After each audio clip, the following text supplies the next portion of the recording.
I'm rooting for the Blue Jays. I do want to see Seattle make a run. I did pick them to make the World Series, but I You're think the not Blue really rooting for the Blue Jays. I mean, Jeff probably hating on the Blue Jays. It's hard. It's hard. I don't mind the Blue I Jays. like Fans are awesome. And Like, AL East. You know what I mean? Like but Boston, New York. Get out of here. Like we want to see sure. something fresh. But Seattle's never made the series, Seattle's so never you have that unique story too. So Jameel Muhammad and Jeff Cardozo dive into the hobby, which is sports cards, trading cards, as well as all other collectibles, right now on the Meelypod Hobby Podcast, live from the Coaches Podcast Room at Spurrier's Gridiron Grill.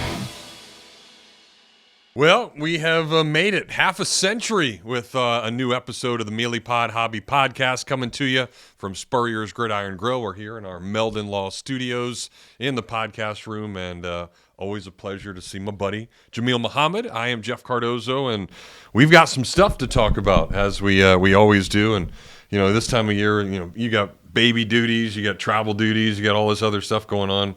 I mean, you're like nonstop. I thought I was busy, but it's crazy. We're both equally busy. I mean, that's also episode 50. It's equal to both of our ages combined. Yeah, so how about that? You know what I mean? So we're still hanging in Yeah, there. making it happen. Things have been busy, man. Things have been. I think it's just the fall. I think in general, Sure. Learned some things this weekend again about the fall in the deep South in Charlotte and South Carolina with football. It kind of ran up against the show that we were at, but for the most part, good travels. Our shop up in South Carolina is doing great. Great things are going on up there, and hobby community is alive and well in the Southeast for sure. Good. That's what it's all about. Well, up in the Northeast, of course, James Franklin gets hired. It's a $50 million buyout. Although I did see something. You say hired? You say fired. Fired. Crazy. But I did see something where, so if he gets hired by somebody else, he's supposed to look for another coaching job or something in the broadcast world, that Penn State only has to pay the difference of the salary. Okay. So what I was thinking is, you call him up, Yeah. be like, "Hey James, I'll give you a spot at the shop, like not? broadcast podcast head for coach. like $1." Yeah. and then he's still getting paid, almost $8 million from Penn State, and he might do it. Maybe we should ask him. I don't know if we want his advice though on the hobby. Though. That's true. It's been. I mean, for Nico Ayamalala to go in there and womp him, and then they got beat this past weekend. College football is a wild. It's thing, crazy. Right? It is, because you talk about so many players and you watch so many things. Like I was watching the game. What was it? I think Friday night with North Texas and the USF. Yeah. USF's not looking the greatest first half. North Texas with the head coach who's taking Cam Ward and all these guys and brought them to kind of fruition. They have Mestemaker, that's his name, the quarterback. This guy's supposed to be awesome. They look pretty good.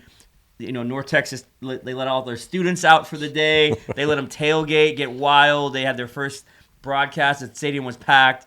Second half, I think it was 21-14 when I turned it on at halftime, and then it was like 58-24. 63-36 was the final. Crazy, like just crushed them the second half, and so college football can just flip on a dime. And I mean, shout out to USF, great for Florida. Yeah, a lot of credit to them, and it's definitely crazy. Obviously, so many different things going on, and in the NFL, we still see weird stuff like, how did the Bills lose? Yeah, it's random how it all works out. But I did, for the first time ever, get to see Trevor Lawrence in person. I went over to the Monday night game because I'd never seen Mahomes. Like literally last minute, I was like, I want to go over. Bought tickets like at 8 o'clock, games at 8:15, and we actually sat about 10 rows up from the end zone where Trevor Lawrence scored. There you go. So I was like, now I need some Trevor Lawrence cards because I'm a believer. So I mean, you could say that, but then this week Seattle just came in. I know, and then crushes them. Jags being Jags, the most Jag thing ever, right? Just get and can't handle from a team coming all the way from the West. Time change.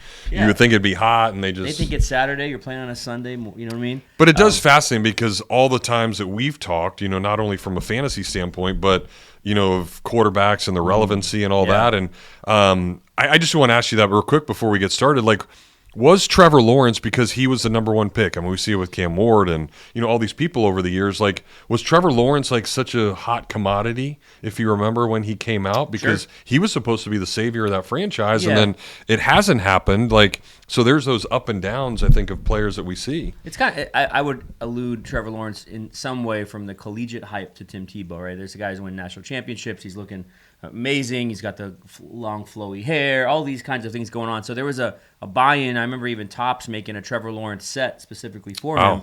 So, there was a lot of hype and expectation. And then, I think a lot of people kind of were half in, half out because they knew how bad the Jags were.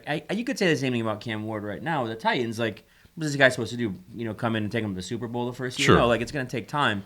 But you're right. The value of the cards and the hype of the cards diminish, and then is it really ever? Can people get that value back? Right. Not really. It's very tough.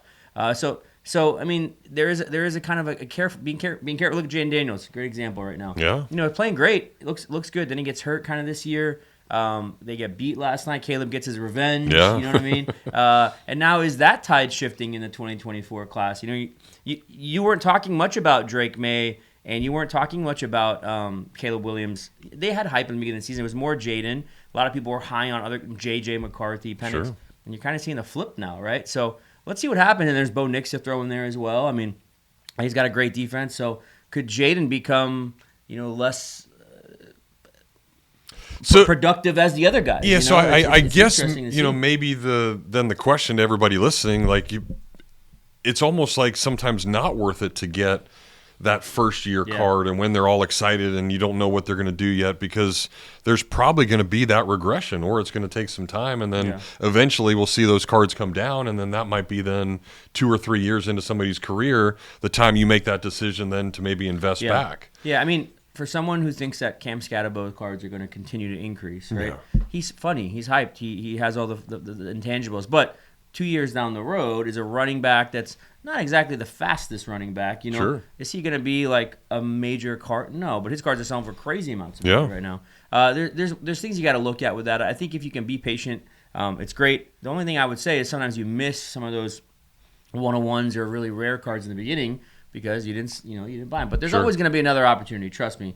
I just got back from a card show where you get offered almost everything under the sun. You know what I mean? And you see quite interesting things. I met a guy who brought up to me, I'd never seen him before, but an entire rainbow of the Cam Newton Topps Chrome Refractor. And I was thinking in my mind, like, I'd never see these cards, but in Charlotte, here's a guy who's collecting Cam Newton. He has the red, the gold, the black, the orange, a really cool kind of card setup and all high grades. And it's you never know, what's out there and what people, and a lot of like that guy, he doesn't really do much shows, he doesn't really go around much. So he's just a collector, has his stuff in his house, and might go out to a show once in a while. So it's always available. Yeah, always. So what was the rest of Charlotte like? Anything cool, like stuff that popped up? Yeah, I mean, there was, what's fun about the Southeast, I think, is sometimes you see these, you got a lot of love for vintage cards. So baseball, I mean, you would love all the vintage you see out.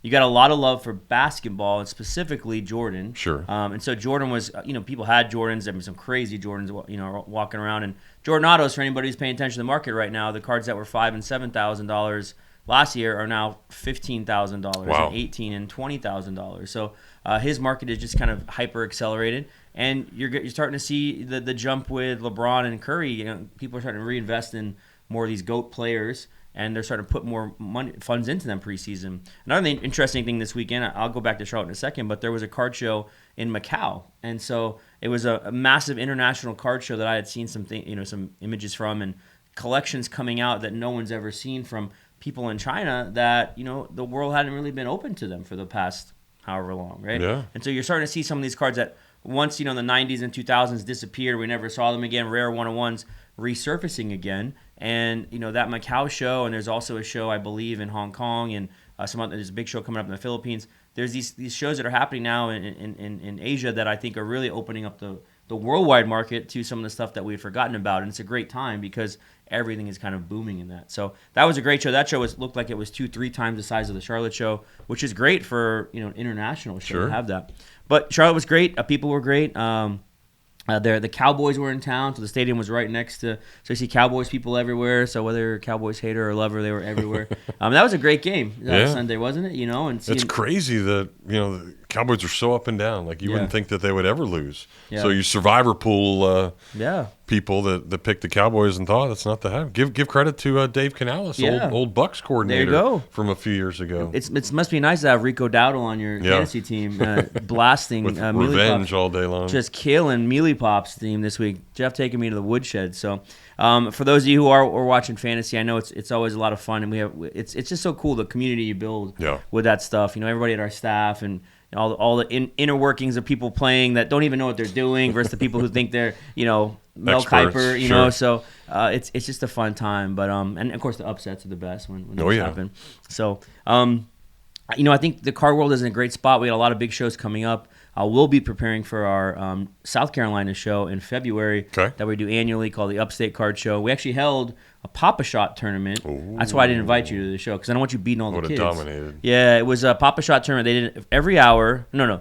Each day there was an hour window, and there were 2 hour windows. So there was 2 winners from each day. So we had 4 winners. And a lot of the kids were beating the adults, which was awesome. Awesome. Yeah, so gave away a bunch of boxes and stuff like that. But that was sponsored by the Upstate Card Show. And Sweet. Good people up there. We're looking forward to kind of just continue to build community and hobby stuff going on up there. There'll be a lot of stuff happening in our South Carolina location over the next few years as well. So you mentioned MJ and LeBron, and so I don't know if I'm sure you did, but this $10 million sale that I heard about. Can you tell me more? Yeah, so just it seems like a week ago we're talking about the most expensive modern basketball card ever, $13.2 million. It was LeBron James and Kobe Bryant and Michael Jordan do Logo Man, 1 of 1, exquisite. And then Mr. Wonderful from Shark Tank comes out, starts a company called Secure. And, acquaintance of mine, Matt Allen Shine, 150, does a lot of high-end cards. He has probably one of the best collections in the world.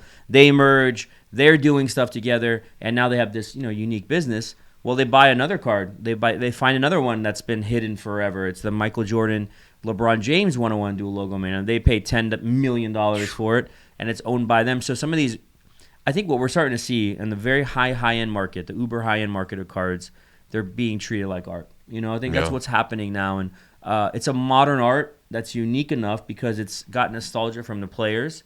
It's got authenticity. It's got rarity. And it's just seen as these grails. And so what do those cards become in 10 years? Are they 20 million, 30 million, 40? I don't know. I don't know what the ceiling is for the sports card hobby. It just seems like it keeps growing. But it's crazy for you to say that because nobody knew where this card was, or it just came out of nowhere. Where do those go? Do people just? I mean, I'm sure that's like that all across the United States or even the world. Somebody opens a pack, maybe didn't realize what they had, or kept it, or put it somewhere. And I think certainly back in the day, more so than now. I think it's a little different, but that's kind of fascinating just to think about. With the high end stuff, I think most people, they want the notoriety of knowing. So I think there's probably a private collection world and how that Secure group got that card. I'm not 100% sure. I'll maybe get the story, or maybe one day we'll have Mr. Wonderful or Shine on the podcast to talk about some of these things.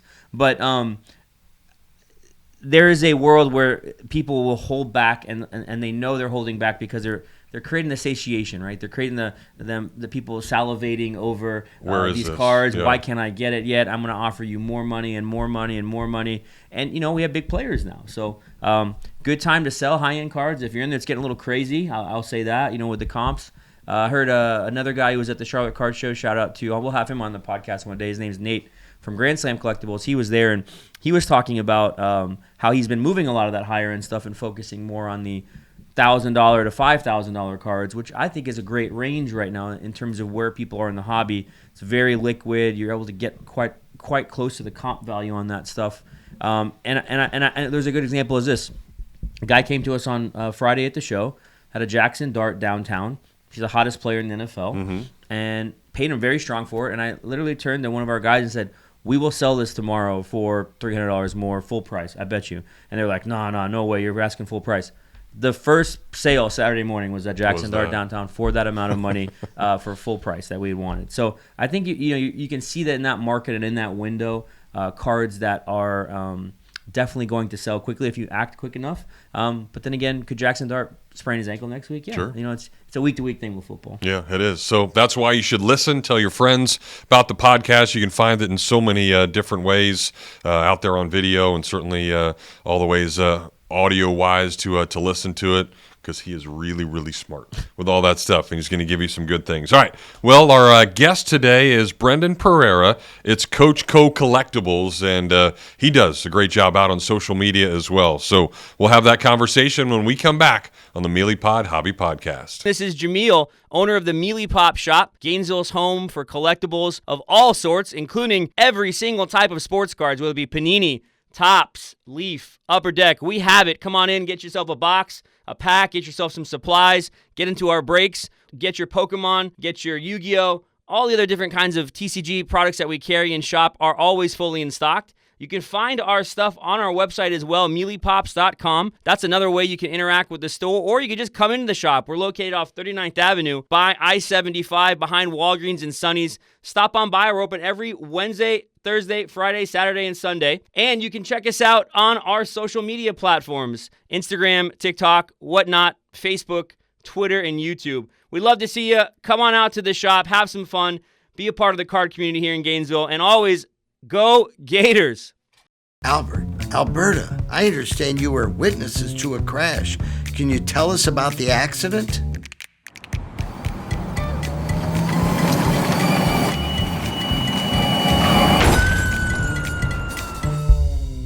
When you're in a crash, it's important to get witness statements immediately after the accident. Whether you're in a car, truck, motorcycle, scooter, or even a golf cart accident, at Meldon Law, we won't back down.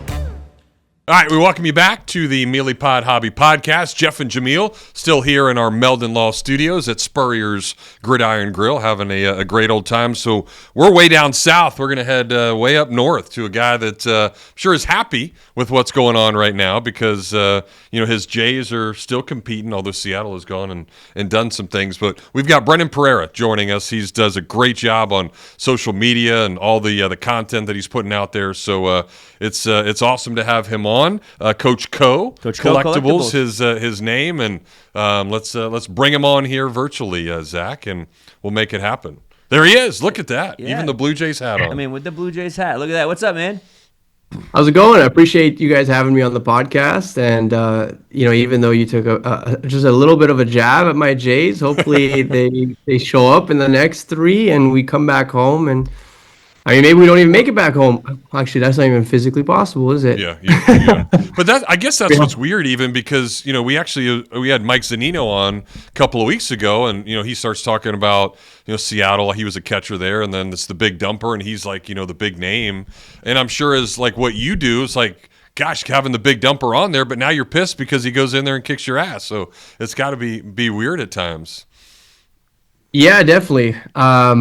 I definitely wasn't expecting this going into the season. It's funny. I just came back from Comic-Con last week, and I was chatting with a bunch of individuals who were from Seattle, actually, and I was telling them that we were going to absolutely crush them in the first game specifically because they would be gassed after going 15 innings against the Tigers and using most of their pitchers, and it turns out, I mean, it looked like we were the ones that were gassed. So sure. I don't know if we just partied a little too hard leading up to the ALCS or what the deal was, but I really hope that they snap out of it. Yeah, I mean, baseball is you just never know, right? And any jabs that he takes, don't worry, he's a Braves fan, so we can knock on him for that. We're done. Don't worry about that. So, so Coach, I wanna before we get going into some things, I want to kind of backtrack a little bit to when I first met you. I think it was the Chicago National when the AC was broken and it was like 175 degrees and.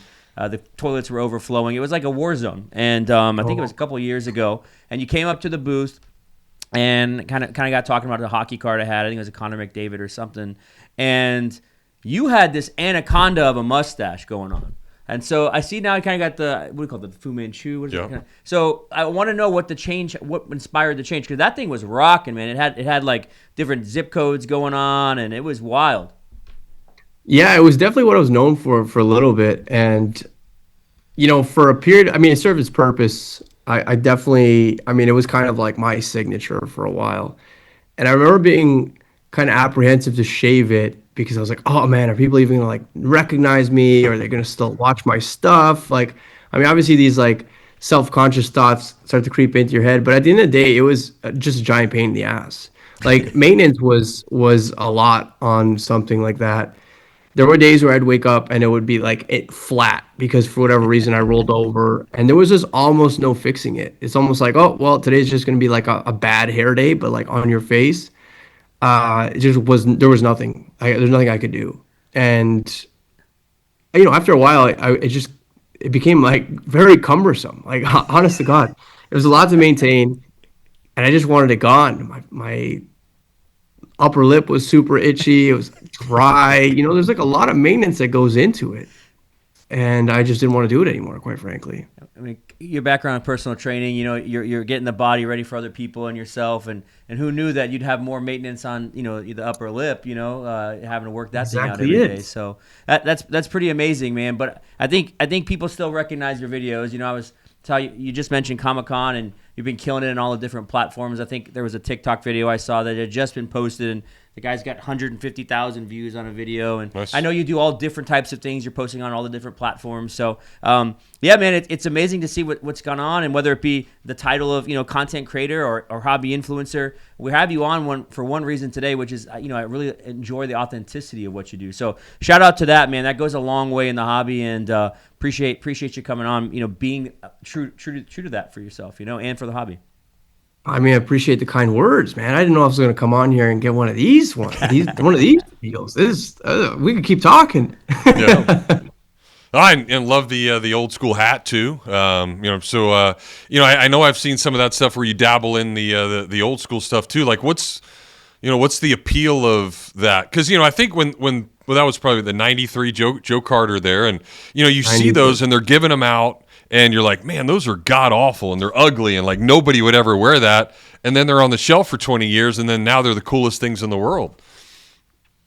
Yeah, it's interesting. I collect a lot of things. So, I mean, I collect ticket stubs. I collect TCG stuff. I collect sports cards, obviously, and also vintage clothing. And so, like, hats are included. I got like probably 30 plus like vintage hats. And for me, it's about kind of like taking me back to that time, much like with most of the collectibles that I've acquired. And it's just kind of cool to think that 30 years ago, this was an incredible moment for Toronto. And even though like I don't remember it specifically, like it's almost like I'm trying to use some of that energy in like today's world. I wore it in the Yankees series. They happened to win that one, so we're hoping that throwing it on changes the dynamic of this Seattle series a little bit. Yeah, and speaking of vintage, that's like I had the old school flip phone back in the day, and all these. So you couldn't even like fathom that this thing would inevitably be your source for all this stuff, and TikTok and Instagram and Facebook. Like when you're thinking about creating this content, like does it matter which one you put it on? Do you have a preference? Like how did all this get going? Yeah, it's a really good question. I think initially I gravitated to TikTok, and that's because I put my energy where I thought it was giving me the best returns. So I would post on, I think it was like Instagram, YouTube, and TikTok when I first started. And the TikTok algorithm, for whatever reason, decided to like favor me considerably. And through that, I learned a lot about just like retention rates and watch times and just like different practices when it comes to posting and even going as far as like when to post, what the hashtags should be. And so all of that kind of went into creating on TikTok. I guess like for whatever reason, the algorithm changed, and perhaps like I just didn't adjust. And for a while, that kind of discouraged me. And so I started to like focus on other platforms. This was also around the time that there was the shutdown for TikTok. So probably like early 2025 is when I really started to go hard across all platforms. And honestly, I wish I had done it sooner. So if anyone's listening or watching and they've kind of stuck to one platform because like that's where they're comfortable and that's where they've built a following, I would highly suggest posting across all platforms, because now I have audiences on Facebook and YouTube and Instagram and TikTok who they're all different audiences. I have like favorite people in each one, like there's definitely those people that like always show up in the comments for you or always ask you cool questions or come to you for advice. But like imagine that space, but having like several of them. Mm-hmm. And initially, like what prevented me from doing that is just feeling like subconscious, like, oh, well, like I have all this following on one, but like I don't have as big of a following on another. And you can't really build that following on another unless you consistently put in the time and energy in those spaces. So I also think that there's like a huge opportunity on Facebook and YouTube right now where they're definitely juicing short form content. And so if that's something that you do, I would highly recommend taking full advantage of it. I mean, diversification is key, I think, not just in social media, but also even in the hobby right now. From my standpoint, right, with like online breaking, you can choose to hunker down into one thing. But like you just mentioned up the TikTok shop, like what would happen to all the people who were 100% vested in their TikTok breaking schemes, and if it had gone south, right, it had gone a different way, and they weren't able to do anything. And actually, we recognize that too. Like even just the week or two of uncertainty that time, it really affected how things were working on that app. So I think diversification is like a key just in anything. But I mean, they always talk about it with investments and so on and so forth. But even in social media, I think that's a great point, man. And for people out there, it takes work. Like, I mean, you're not just sitting there and it's like, oh, I can do this in 15 minutes. Like, it's a lot of work to be on all these platforms. And there really isn't a true app out there that's going to let you do all at once. Yeah. I mean, they all have their protections and walls for that. And you brought up the algorithm. Like, it's a moving target. It's really like a video game. It's like, how do you keep up with this? And it changes all the time. And I think, that's a reason why I've been drawn to, because I see how you can do things on different platforms. And for those who are watching, make sure you check out Coach Co and all these different platforms that he's got going on. He had like I said, you were at New York Comic Con, you got some fun videos, and you went, national, and there's always, fun stuff that you're going to. So I guess my next question, I kind of want to pry into this a little bit, and I'm a little bit more pessimistic sometimes when it comes to influencers and content creators in the hobby, because I think I've been around from the beginning. I've gone through some really dark and tough times with social media, but I've also watched, how people kind of grow, in the space, or maybe gone in the space. And that's another thing. There are flashes in the pan that really lead people in the wrong directions. Half the time I want to punch most of the people in the face after seeing their videos. So I've kind of always said, and we've talked about this here before with other guests, some of the loudest voices can sometimes have the worst advice. And I think that you have to really, when you dive into the hobby, know what you're talking about, know what you're doing. Don't just follow. Don't be a sheep, right? If you do that, I think sometimes you can really get caught. And I meet people at shows. You go to shows all the time where, these are people starting out and now they're $10,000 in the hole, or they took some advice on a certain player and they didn't really, think about it. But that person, that influencer, that hobby, creator, was pushing so-and-so or this product or this service or do this or do that. This grading, that's another thing we can talk about for ages. But I think what I wanted to ask you was like, how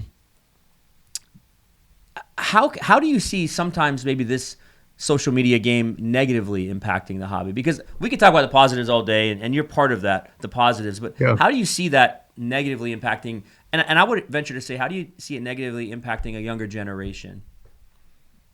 Yeah, I mean, a lot of the points that you've already kind of brought up, right? Where someone might watch one video. I mean, honestly, I'm seeing it a lot with Pokemon. I don't know how kind of like tapped in you are with Pokemon, but I'm over the last week, tapped in.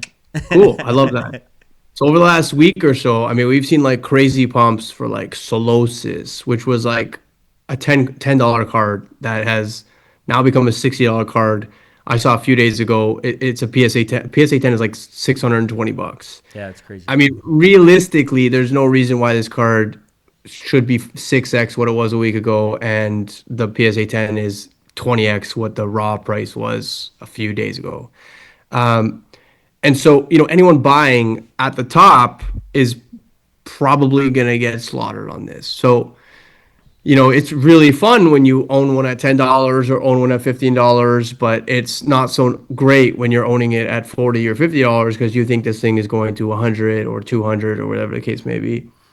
So I think like that hype train has the ability to really kind of like bottom out on you and on anyone realistically. So I think like that's definitely something that is something to be weary of when it comes to social media. I also personally believe that like if people are making content about something, then chances are they already have their kind of like feet on the ground with it. Like chances are, and again, like you obviously need to vet your sources. So you need to understand where this is coming from. If it's a viral video, you're not magically stumbling upon like a gold mine. Everybody else has seen this video as well. That's why it's got 150,000 views and it keeps getting pumped in the algorithm. So like understand why certain things come across your page. And if it comes across your page, it's likely going to come across like hundreds, maybe even hundreds of thousands of other people. And that is another thing that like realistically needs to be recognized. Like you cannot be making decisions based on like viral videos, because at the end of the day, it's gone viral for a reason, and it's you've seen it, which also means that X number of other people are going to see it. And so those are probably like the worst case scenarios when it comes to like tailing buys, or, I mean, quite frankly, for the most part, even listening to advice from like virality. Because if you reverse engineer like what the perfect scenario is for viral content, it's very clicky. It's like it's very ambiguous. There's like not a ton of information in a short amount of time. So I would just like be very skeptical with like going all in on a 30-second video. Yeah. Aside from that, like it's on the same theme, but I would actually do research. Like I think that, and this is something that I've kind of struggled with as a member of this space at several different times, is like I just don't think that the resources are out there for someone to come in and actually understand some of the nuances of collecting in each of the niches. The database just isn't really there. Like you're gonna have to dig through it. I mean, we're talking about going to old blowout forums and you know potentially using the new like Google AI, but even that's not perfect. It really is just about like doing your homework and not half-assing it. And as long as you do that before any sort of decision you make, especially early on in your navigating of this space, Yeah. you should be okay. I think when you say doing your homework, everybody that's listening, we all have different jobs or different things. Like for me, if I don't prep another team, like my play-by-play is going to suck. When you do that. So then I think about you and putting out the content of videos. Like, is there prep work that goes into that? And then how do you really decide on the content that you make? Yeah, it's funny. I think most of my learning has come through creating, as crazy as that sounds. So Yeah. when I first was creating content, it was more so like asking the audience for help. So I remember distinctly jumping into baseball in like 2020 and being like, well, I don't understand why an out of 70 or an out of 99 is being sold for less than like an out of 150. And the comment section would be like, you're an idiot. That's not out of 99 is not a true parallel. Nobody likes green. And I'm The like, Bowman well, heads. That's what you're talking about. yes, The Bowman yeah. heads. So, Yeah. and they're like, well, I'm like, well, there's less of them, right? Like it's serially numbered. There are less of them. Therefore, I mean, you would think that scarcity applies and that out of 99 should be more valuable. And it wasn't the case. And so I've just found other things that I was like, well, why is this nuanced? Like, I mean, I can probably sit here and talk all day specifically about Bowman because there are so many rules when it comes to Bowman. But I mentioned all of that because in these people, even the ones that were kind of pricks to me, I did learn something, like I learned what the general public believed, but it also forced me, like it gave me direction. So like, even though some people were jackasses, they were like, go here and you'll actually learn something. And I don't even know what the resource was at the time, to be honest. It might have been like a YouTube video, someone breaking down Bowman baseball and the true parallels versus the ones that were added, later in the Bowman shelf life. And I was like, okay, well, like I don't really get it still, but like I understand why there's some sort of like legacy attached to it, and therefore a lot more people favor these parallels. And so before I'm making content, like I think one of the reasons why my stuff is sometimes stands out is because I assume that my video is going to be on the page of someone who has no idea about this space. And so I try to provide like extra details for some of these things. So, and sometimes it could feel redundant if you are regularly in this space. You might be like, well, why is this guy talking about the history of, why this set was produced? Or, I mean, I never really go like that far into it, but it's usually like, I mean, for instance, there was the Disney one of one, the superfractor that was pulled, Walt Disney. Yeah. And I said most people in the video, I said most people have never had no idea this even existed. And I had a few people in my comment section say that, oh, well, everyone's seen that video. And I just found that super interesting because I went to the video. I mean, first of all, I hadn't seen the video, but secondly, I went to that video and there was probably 200,000 views, which is like a lot of views. But at the same time, if you think about where this message can, or my message could go, any piece of content realistically, like 200,000 is very small when it comes to like potentially whose feed this comes across. And so I just want to make sure that like when I put stuff out, that there's enough information that someone who has no idea about the hobby but might be kind of interested in this subject matter has at least a little bit, a few more resources to follow along, and maybe that interest becomes like now they're taking action in buying a pack, or because like ultimately we just want to make sure that these people that do enter the space, how we prevent them from getting screwed over is by providing that education. And so if like I can drop little nuggets here and there just by like over explaining something, or assuming that the person who's watching doesn't have the same level of knowledge of me, or even someone who's been here twice or three times or four times the amount that I have, is probably going to go a long way. So No doubt. yeah, I think like just like adding some extra detail sometimes, or assuming that the person on the other end really doesn't know as much as you do, and not in a condescending way, but in more so like, hey, I think you might find this piece of information useful in me explaining why this is relevant or why you shouldn't do this. Well, that was the card shop for, before social media, right? That was the place you had the flea market, maybe the rack at Walmart, in the 90s and early 2000s that's how you learned that stuff, Yeah. And again, you made a great point about you've learned so much through creating. So many people in the hobby, I always tell people, like, learn, don't necessarily spend all your money and blow all this and go open rip everything, but learn by watching people. Go to trade days, go to card shows.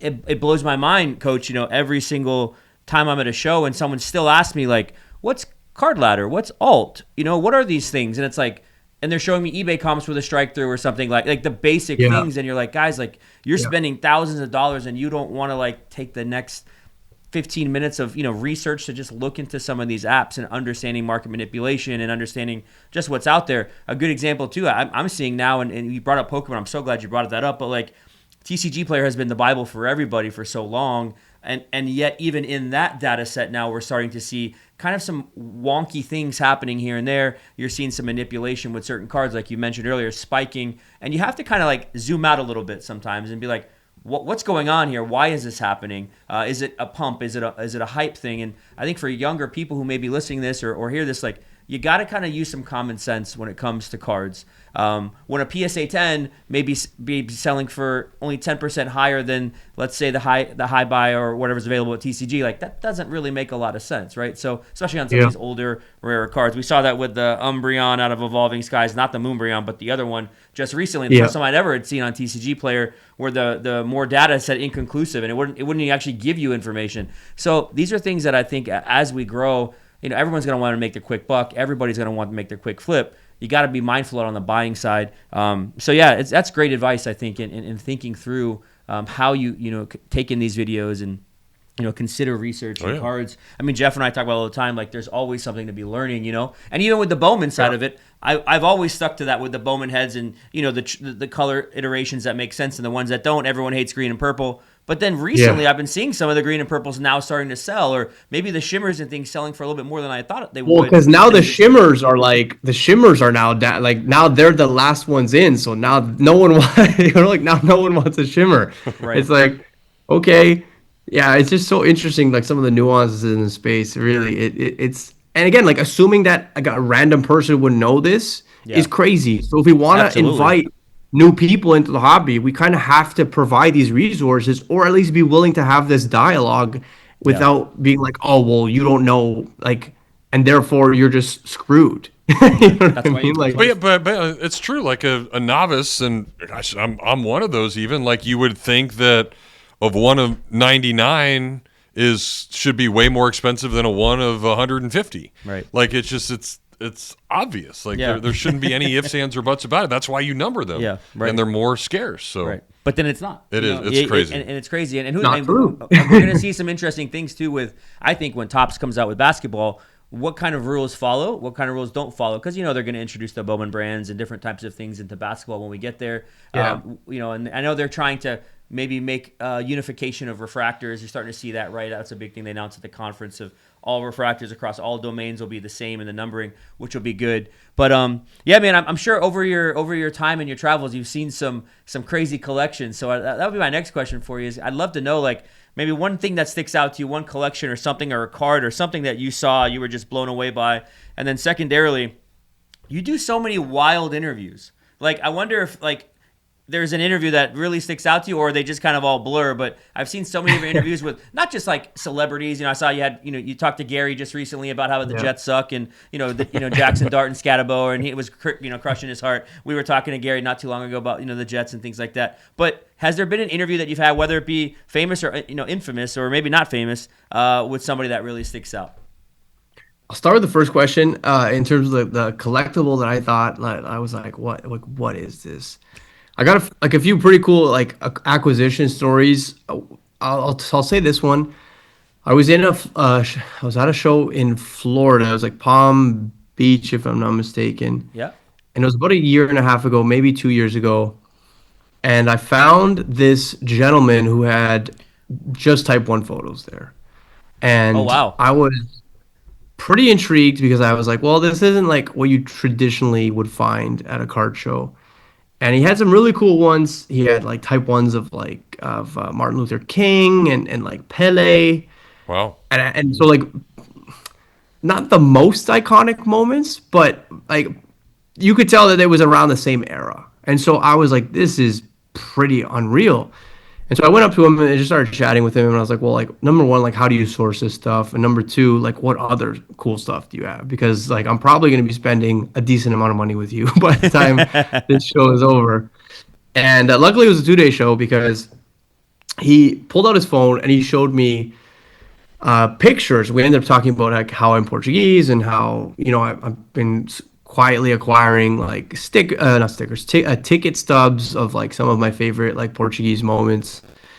And he's like, oh, no way, like, you need to see this. And he pulls out his phone and he shows me a ticket stub from Ronaldo's first goal. And I just from the beginning of the conversation to like where I'm at now, I was like, I almost don't understand like how I went up to this person with like Type 1 photos and ended up with basically like my dream piece.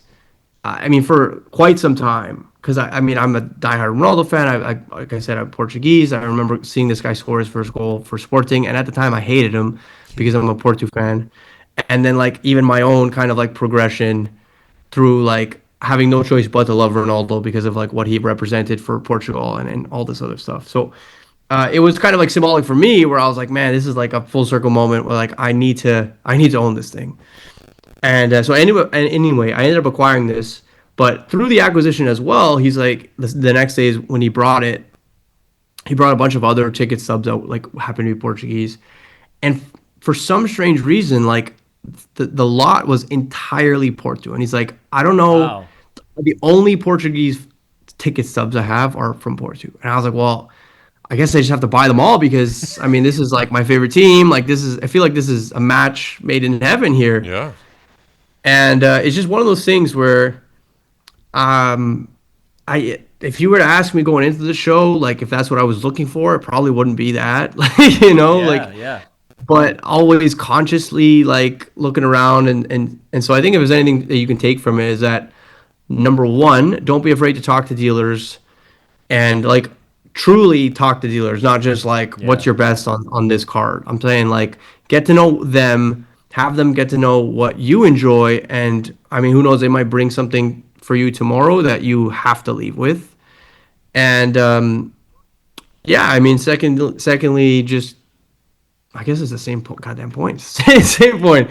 Just talk to dealers, make it more personal. That's what these card shows are meant to be. I know that a lot of it is like transactional these days, but at the end of the day, this is meant to be kind of like sharing stories and really kind of enjoying the space together. So it will definitely favor anybody listening or watching to just become a little bit more personal during transactions, and you never know what you can find or who you can meet.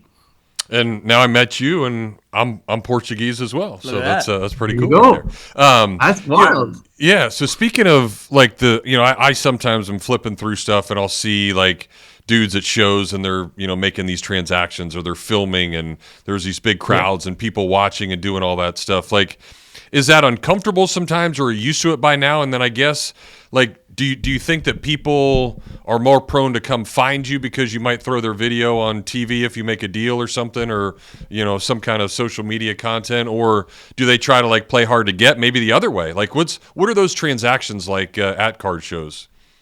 It's a good question. I will say that like most of my transactions take place not on camera, and it's because like I just feel awkward. Like I don't like putting people in a position where they feel like they can't negotiate back, and that's also why even when I have like if we're too far off, if I go to a vendor and we're just too far off, like I see where it's stickered, I'm like, I understand you want some room, but like we're probably not gonna get there. And I don't want the reason we get there to be because I have a camera, right? Like I don't really want to, I'm not trying to take advantage of that situation. So if that's kind of like what you need on that or close to it, we're probably not going to be on the same page. And I'm probably going to like not have I'm just not going to even attempt to acquire this card. A lot of the times when the camera's rolling, it's trying to get stories from people realistically. Yeah. Like, and you kind of asked me before this question, if there's a story that sticks out to me. It was definitely one of the ones from the National that just passed where I asked a ticket dealer, what his favorite piece he's ever owned was. And he went on to tell me this story about how a gentleman came up to a booth with a specific baseball. And he talked about how that baseball had been acquired by his grandmother at a baseball game with his grandfather. I think it might have been like a first date type situation. And that baseball had been passed down from like down through the family, and he really just wanted to find a ticket stub for this ball. And lo and behold, like right in front of him at this booth, like was this ticket stub from the exact game of like that ball. Holy cow! And so, and apparently the guy got like, he's like, I don't care what it is, like I'm gonna buy this thing. And the dealer was like, listen, I'm actually going to reduce the price because I feel like you did. Like he told this whole story before, before they both had the same like aha moment looking at the ticket together, and so he's like, I feel like you need to own this, and yeah, it's just the same kind of general theme where I think those stories mean way more than showing transactions, and obviously I think there's like tremendous value in showcasing kind of like what you're buying and even like learning negotiation strategies through video. But at least for me personally, my content will always be the story based. It's just like stuff that gravitates towards me. I think that these are all pieces of paper and plastic without the stories. And for me, it's sometimes a story about the actual collectible itself. Sometimes it's a story about acquisition. Sometimes it's a story about like the sale. There's just so many different elements of this hobby that I love that don't have to be about money. Yeah. And that's kind of like how my own personal like content has shifted. I would say like especially over the last 2-3 years, where I distinctly remember 2021, 2022, a lot of it was pricing, right? It was like bounty on this, or this massive card worth $50,000 was pulled. This Mac Jones one of one Black Finite was sold for $100,000 by like a little kid. Yeah. And now I've definitely gravitated towards more of like the storytelling element and just speaking more about, like I said previously, like acquisition, why this is relevant, and why I think this is really damn cool. Well, I mean, Coach, it's the idea of like reactive media versus, I would call it more thorough media, that you're creating. Yeah. And so I think that you see that a lot where everybody thinks they have to give you their take. And again, there are certain things that I know you're going to have to talk about that come through that you want to talk about, that your engaging audience wants. But then there's also stuff that you're doing that's way outside the box and looking at, like you said, the story and what the hobby and the roots of why this is so attractive to so many people. And I think that's just even a note a lot of people can take is a lot of people will just give you regurgitated, vomit, right? They're just giving you it back in different forms and telling you that those kinds of things. And so, thanks for doing that. I mean, I think that's a key in this hobby. For when you say content creation, that's what makes me think about. That's truly what that word means, versus just creation of something that's already been regurgitated. So that's and that's also why like I'm a little apprehensive about like the term influencer. You know what I mean? Because like realistically, I'm not trying to influence you to do anything but do more research.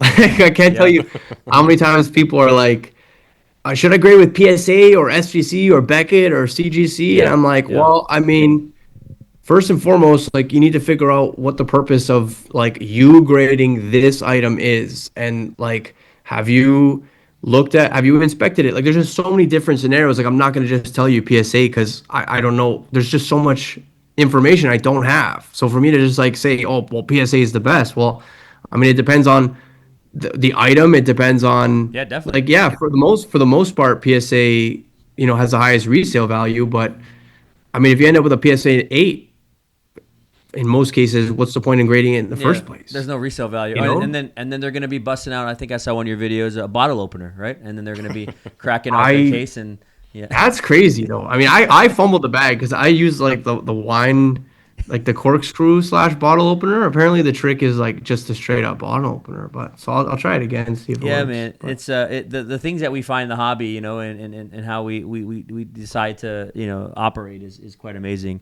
But you got amazing stories. For those who are watching and listening, Coach Co Collectibles, you're gonna see amazing videos and stuff on all different forms, short form, mainly short form stuff. It is not. I mean, the long form is trickier, I think, these days, but just good stuff. And like I said, we could talk about this for hours. I want to get to our rapid fire segment because I always end every interview with this. And I want to hit you with some questions that you don't know what they are, so I'm going to come at you with some stuff here. So I want you to tell me the first things that come to mind, if that's cool with you. This is kind of a little content creation with a content creator in the live flesh right here. So we'll clip some of this, I'm sure, and have some fun things with it. But this is the Titan MRI rapid fire section with Coach Co Collectibles. And are you up for it? Are you cool with this? Yeah, man, of course. Let's fire it up. Some have ventured in and not always survived. So I'm just gonna say, you're ready. All right, here we go. First thing that comes to mind, quick answers, and I'll blast them off rapid fire. First question: hockey cards or Pokemon cards? Still hockey cards. All right. Okay. True to it. All right. Wearing a hat. You got a hat on right now, but I want to know clip or no clip the mic, because I see a lot of these content people with the mics up here. What do you think? I'm more of a mic on like the neck or something of that nature. I don't really like it on the hat. It looks kind of goofy, I feel like, when you see these guys and they got the fuzz up, up there. So, but they do it on They do that on purpose, though, right? Like, so a lot of that stuff is engineered because they know that people are going to be in the comment section and they're going to be like, they look stupid, or because, like, I mean, they got me. There might be people that look at it and be like, what is that? It just gives people like a few seconds to draw attention. Those first 2 seconds, so important. Coach, in your travels, you've gone all over the place. Where's the best food spot that you've found? Oh, it's a tough one. I'm gonna go ahead and say Charleston, South Carolina is. Ooh. There's a place called Heavy's. Unbelievable burgers. Heavy's. We gotta check it out. Yeah, check it out. Shout out to South Carolina. I got the South Carolina on today. Hey. In your mind, which platform is the king of reels? Right now? Right now, it's Facebook. Okay. We had a Michael Jordan video that only got maybe 50,000 on Instagram, put it on Facebook Reels, 2.5 million. So, I mean, there you go. There's a world there. He's speaking truth, folks. All right. Yeah. Breaking online or breaking in hand? For me personally or for everybody? No, for you. I like ripping. He's a mouth opener, too. I've seen him rip packs with the mouth. So, true goat right there. Get after it. All right. like a grenade. Sometimes you might blow up the pack, too, if you do it too hard. All right. TCG Pokemon specific. What do you prefer? PSA 10, CGC 10 pristine, or BGS 10 pristine? Are we saying black label? Or no, not black label. BGS 10 pristine. So I'm going to say PSA 10 just because I'm building out a full set. of the illustration rares. Okay. So I just like the uniformity of PSA, and they're not as thick. Like it. Yeah, I don't know. Just the They stack PSA well. slab. I love the whole the weight of it. It's perfect for like cataloging. That is a good point. I would say that. I think that's why their set registry is such a big deal too. Yeah. Favorite sports product to rip could be anything.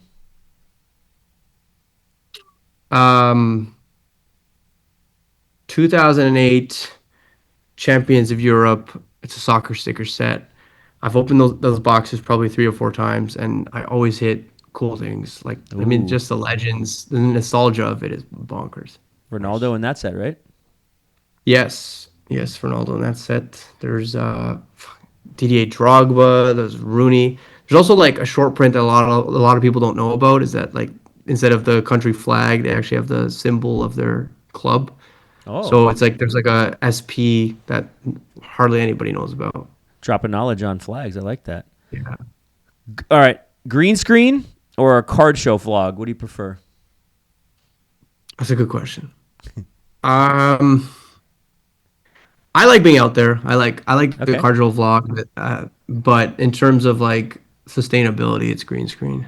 Okay, I like that. Untapped area of hobby content that you would maybe think about right now. Yeah, I definitely think the educational stuff. Like, I mean, like I said, I haven't really figured out how to make education fun. But I mean, whoever does and can manage to keep people's attention during it, I think there's just tremendous value there for not only the person but the hobby at large. Okay, couple more. You almost made it. Do you think that this guy next to me could pull off that cosplay costume that you just had with the person in like the blue spider tentacle? I think it In the was purple? Lucian. I don't know. In I the don't know what the purple? character was. He had the purple. Could he pull it off? He'd have to go shirtless and piercings, and he'd have to have the tentacles coming out the back. I think he would look just unreal. Like there'd be a lot of people stopping and watching. That's for sure. Well, he's like 6'15", he's like 6'12" or 6'11", and so he's like that Galactus one that you had walking around. I saw the Galactus guy at New York Comic Con. So, Yeah, We'll have to I mean, check he'd be a this out. combo. He'd be a combo of both. yeah, there we go. Okay. It could be a mashup. I like it. New York Comic Con for you folks, or any of the big Comic Cons, wild events. If you get a chance to go to them, Coach could tell you all about them. He's got some really cool content on that stuff. All right, last one for you on the Titan MRI rapid fire segment with Coach Co. What's one piece of advice that you would leave to up and coming hobby influencers? Yeah, I think just don't overthink it. I think honestly, the best thing you can possibly do is just start creating, and that's like not even if you want to become an influencer. It's just I think everyone has tremendous value, and even if you have the questions, like I said, I started off by asking questions, and kind of like here I am now. The hardest thing you can do is start, and by starting, you learn every step of the way. As long as you're consistently trying to take information from what you put out, then you'll find your niche, you'll find your people, and you'll figure out what works, what doesn't work, and the things that don't work, you'll either realize that people don't want to hear about this, or maybe there's a better way to say it. And I mean, it really is just about like consistency and just trying. Sweet. That's yeah, good. It's great advice. Well, awesome. Yeah, I talking mean, it's to you. super boring, but it's like No, it's like I mean, you can it's apply the that way to it is. anything. Sure. Yeah. Yeah. Well, I think that's good to hear, man, especially for the younger crowd. It's not going to happen overnight, and being authentic and working hard and being unique in it, I think is what we need more of in everything. So for you and your content, thank you for what you do. Coach Co Collectibles on TikTok, Instagram, Facebook, YouTube as well, right? I think. Yeah. And YouTube am I as missing well, any? yeah. Am I missing Yeah, any? YouTube, Facebook, Instagram, TikTok. I think it's just those four. Yeah. So go check him out. Go give him some comments. He's always active in his comment section. And Yeah. thank you for being on. I'm rooting for the Blue Jays. I do want to see Seattle make a run. I did pick them to make the World Series, but You're not really rooting for the Blue Jays. I mean, Jeff probably hating on the Blue Jays. It's hard. I don't mind the Blue Jays. Fans are awesome. And AL East, you know what I mean? Like But- Boston, New York, get out of here. Like we want to see something fresh. But Seattle's never made the series, Seattle's so never you have that unique story too. So we'll see. Yeah. But We'll see, man. Your story's awesome. Again, encourage everybody to check him out, and a lot of fun chatting with you. Appreciate you guys. Thanks for having me on. Yeah, man. Appreciate you. All See you right, around. we'll take a break. We'll come back, and we'll continue the conversation next on the Meelypod Hobby Podcast. Things have certainly got a little out of hand lately when it comes to just buying our everyday necessities. Just look at gas, streaming services, and heck, even chicken wings. Well, there is one necessity that shouldn't cost a ton: taking care of yourself and helping fix all the aches and pains in life. And the fine folks at Titan MRI agree. With costs a fraction of what you'd pay at a hospital, you'll not only save money, you'll be taken care of by staff with over 20 years experience. So when you need an MRI, call Titan first, and you can go where your doctors send their families. Now offering CAT scans. All right, we welcome you back. Jeff and Jameel still hanging out at Spurrier's Gridiron Grill, having a great old time. And, we always tell you how great CGC is, one of the nation's leading grading companies. You can submit your collectibles, your sports cards, your trading cards, your comics, coins, video games. CGCcards.com is the place to do it. And, Jameel, real quick before we get Andy in here, we went to Texas A&M this weekend. I went to this old, just random steakhouse in the middle of nowhere, Nice. just outside College Station, and they had all these antiques and collectibles and random crap that nobody would ever want. But they had a Atari Frogger cartridge, and they were selling it for $10. So I bought it. There you go. And I was like, and it's probably not worth anything, but it's Frogger and it's Atari. So We might get to it the was very CGC, nostalgic. I need to get to CGC CGC to look at it. Yeah, maybe. I have an old Atari around. Maybe we should bring it in one day. It's got the joystick. Yeah. I'll probably take you out in Palm. You would crush me. I'll take you in that. So, all right. Well, enough of us. Let's see if Andy's up yet. There he is. What's up, man? How you doing? Great, man. How you guys doing? Good. Awesome. Yeah, things are great. The hobby's great. I just got back from Charlotte, from the Charlotte Card Show. I saw the Macau Card Show, pictures from that this weekend. So from a card show perspective, hobby's very strong. There was another $10 million sale of a card this past weekend. I mean, crazy things are happening. But what's new with you, man, and what's new with CGC? Well, man, we got a lot going on actually right now. We got some really cool launches that we're working on. One of them is going to be to help graders overseas at our overseas offices. It'll make it easier for them to submit. Got some exciting news for vintage collectors coming soon. We'll be able to announce those real soon, but a couple that I can talk about right now for our collectors in Europe, Germany. So we've had an office in Munich for many years where we grade coins and paper money. But now we are full-time for cards. So we have graders on site there, and we're taking submissions in. So that's really exciting as we expand our global footprint for cards. And then we have another holder coming out. So this is actually, so this is the first time it's actually been talked about at all. So you guys get the exclusive on this. But we're about to release what we call the tall boy holder. Cool. And so this holder will be for traditional, like the tall boys, like the 69 and 70 Topps basketball and cards like that. But also for, it can be used for the postcards, exhibits, cards of that nature. So anything up to about 4x6.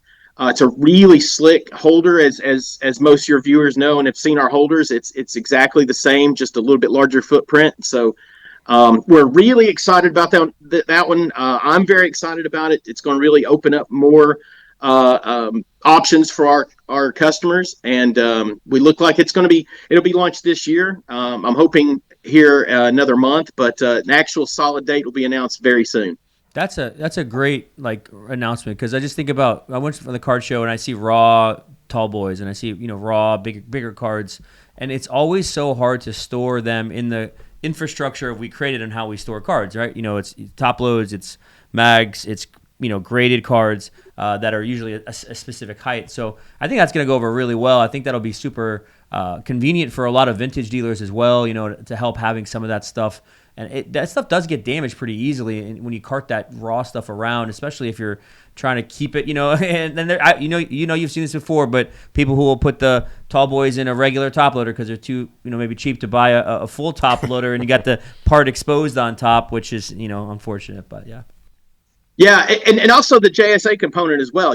Everything from Hall of Fame postcards, the plaque cards to anything that's a signed postcard, signed exhibits, and whatnot. It's going to be really big for the JSA side as well. I'm going to have to buy you a tall boy here at Spurrier's to celebrate the announcement. That's awesome. We should get a Spurrier's tall boy card and make something work for them. Well, Andy, there you go. CGC continues to just be a staple in the grading market. Every show I'm at, I see more and more CGC specific. I was at a show this past weekend with a lot of Pokemon, and I kind of would like to know from your perspective, what your you're kind of seeing in that space, whether it be the amount that you're getting in, the types of cards you're getting in, but CGC with Pokemon just seems to be everywhere. Yeah, like the TCG market, Pokemon specifically, is no doubt on fire. And it seems like the collectors are really loving the new sets. We're seeing a lot of fun cards from like Mega Evolution, some of the other more recent sets. We actually have recently graded some high value trophy cards. Oh, wow. Those will be showing off here real soon. Everybody will get to see those. But yeah, TCG is super popular with collectors right now, and as that market continues to grow, so do we on that side. So it's really exciting to see, a segment of our hobby that has really just in the last 5 years just absolutely exploded.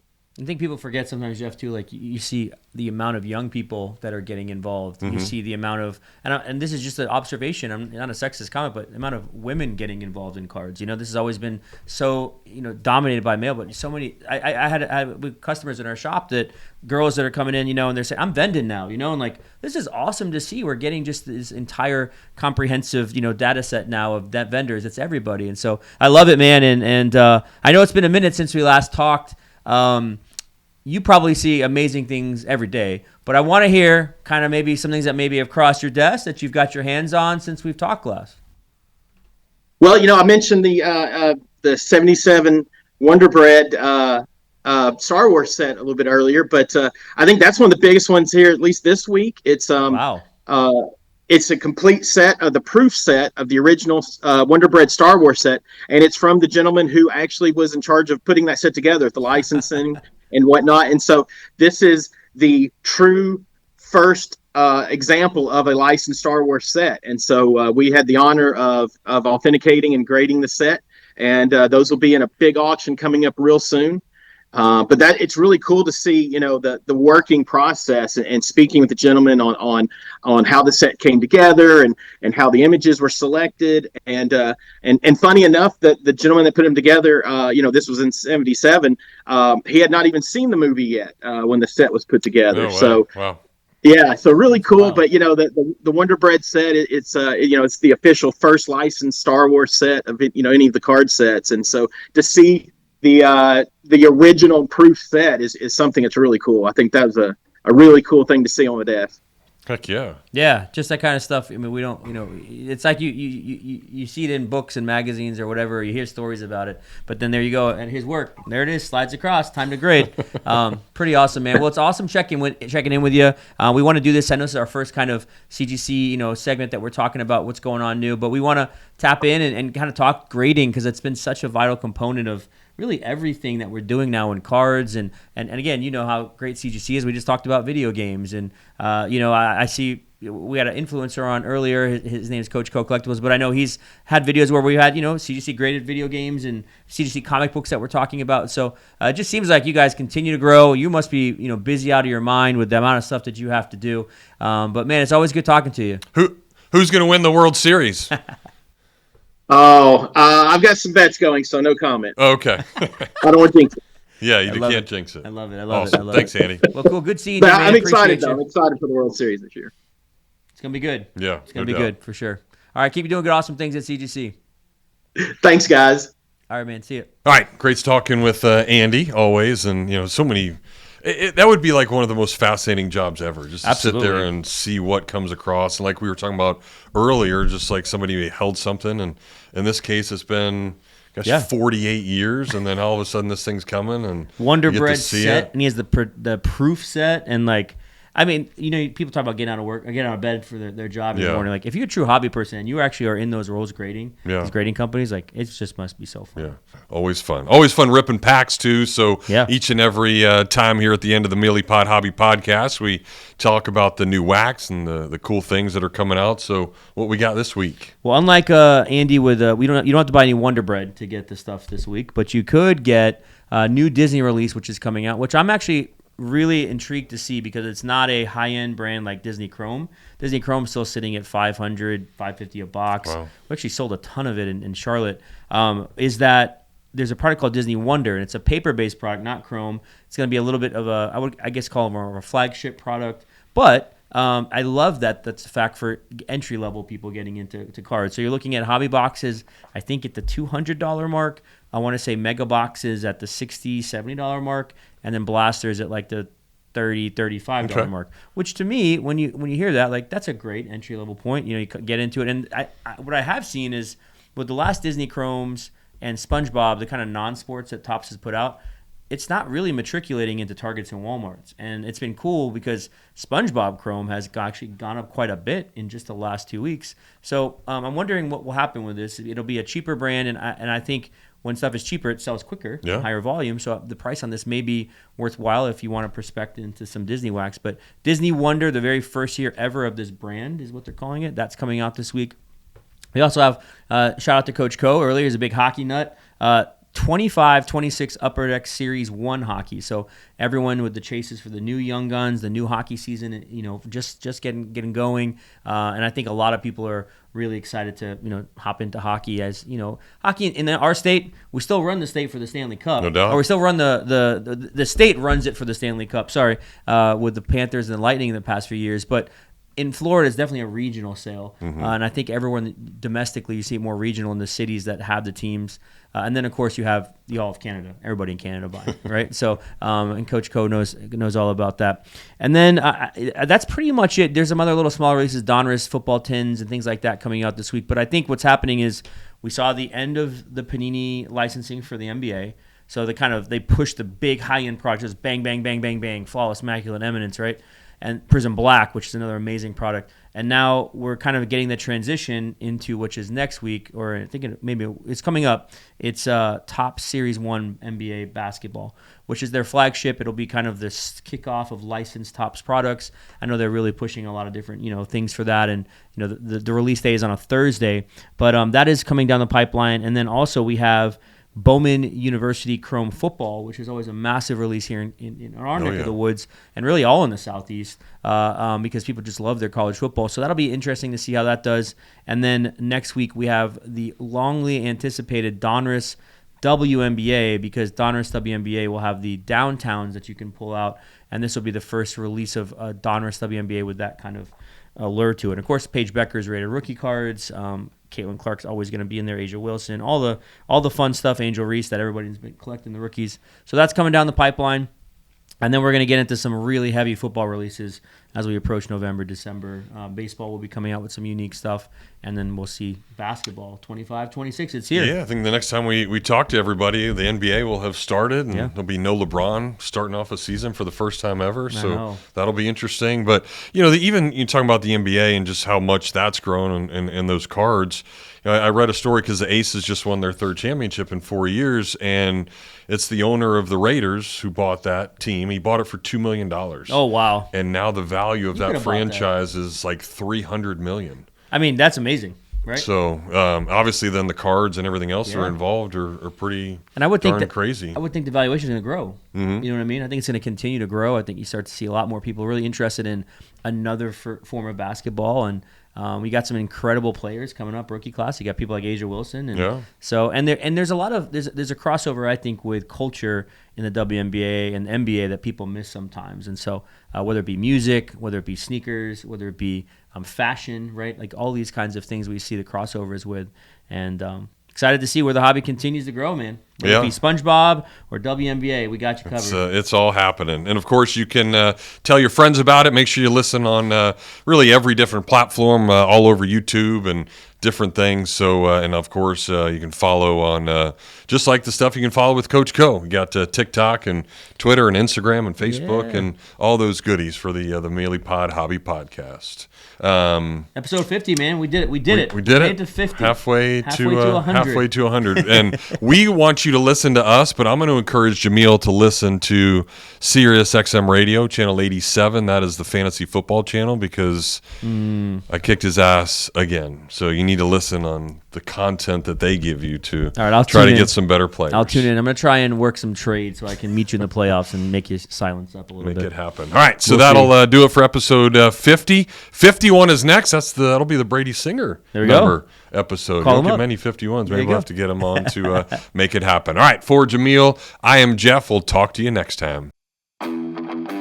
Thank you for joining us. We will see you next Thursday at noon.